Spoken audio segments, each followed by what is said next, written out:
समय हम इजराइल और ईरान के बीच फिर से जंग छिड़ने की बात कर रहे हैं, ठीक उसी समय इजराइल ने एक नए फ्रंट पर हमला कर दिया। इसकी एक बड़ी खबर इस समय हम आपको बता दें। बिल्कुल, हम आपको बता दें कि साउथ लेबनान के अंदर बड़े अटैक किए गए हैं इजराइल के द्वारा, और ये इजराइल लड़ाकू विमानों ने दक्षिणी लेबनान के नबातिया इलाके में भीषण बमबारी की है। इस कार्रवाई में बाद जो वीडियो सामने आया वो बहुत ज्यादा भयानक है। ये तस्वीरें हम आपको दिखा रहे हैं। जिस पहाड़ी पर इजरायली जेट्स ने बमबारी की है उसे अली अल ताहिर के नाम से भी जाना जाता है। ये नबातिया गांव के सामने पड़ता है और यहां इजराइल ने विनाशकारी बमबारी की है। इस बमबारी के खिलाफ खासतौर पर ईरान का मोर्चा बंद होते ही, शांति होते ही इजराइल ने अब नया फ्रंट खोल दिया है।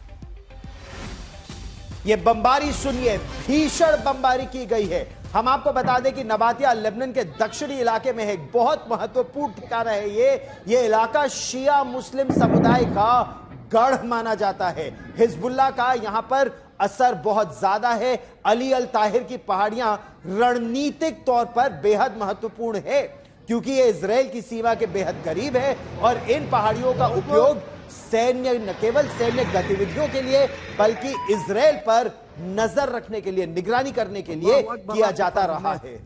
और अब आपको यह भी बता दें कि हिजबुल्लाह के खिलाफ पिछले साल इजराइल ने जंग छेड़ दी थी और इसके चीफ यानी हसन नसरल्लाह को भी मार गिराया था। इसके बाद 27 नवंबर 2024 को भी वहां उसने सीज फायर का ऐलान कर दिया था, यानी लेबनान के साथ इजराइल का सीज फायर हो गया था। लेकिन ताजा बमबारी यह बताती है कि इजराइल ने अपनी सुरक्षा का हवाला देकर एक बार फिर से सैन्य कार्रवाई शुरू कर दी है।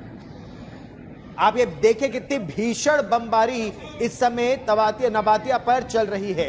इजराइल की बमबारी का मुख्य कारण हिजबुल्लाह के खिलाफ उसकी सैन्य कार्रवाई है।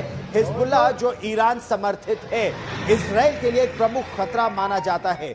आप 2025 में विशेष रूप से इसी महीने इजराइल ने लेबनान में हिजबुल्लाह के ठिकानों को निशाना बनाना जारी रखा, क्योंकि इजराइल को लगता यह है कि हिजबुल्लाह इजराइल पर हमले की योजना बना रहा है या फिर उत्तरी इजराइल के क्षेत्र में एक बार फिर घुसपैठ कर सकता है।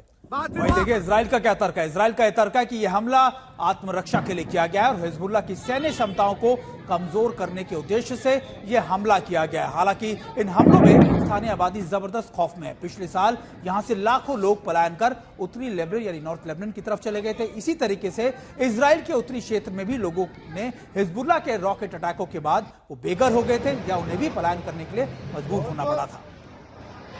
ईरान के खिलाफ 12 दिन से जंग के बाद एक बार फिर तनाव बहुत ज्यादा लेबनान में अब बढ़ गया है। दरअसल हिजबुल्लाह के खिलाफ युद्ध विराम के बावजूद छिटपुट हमले जारी रहे हैं, लेकिन ऐसा पहली बार हो रहा है जब इजराइल की वायुसेना के लड़ाकू विमानों ने इतनी भीषण इस क्षेत्र में बमबारी की।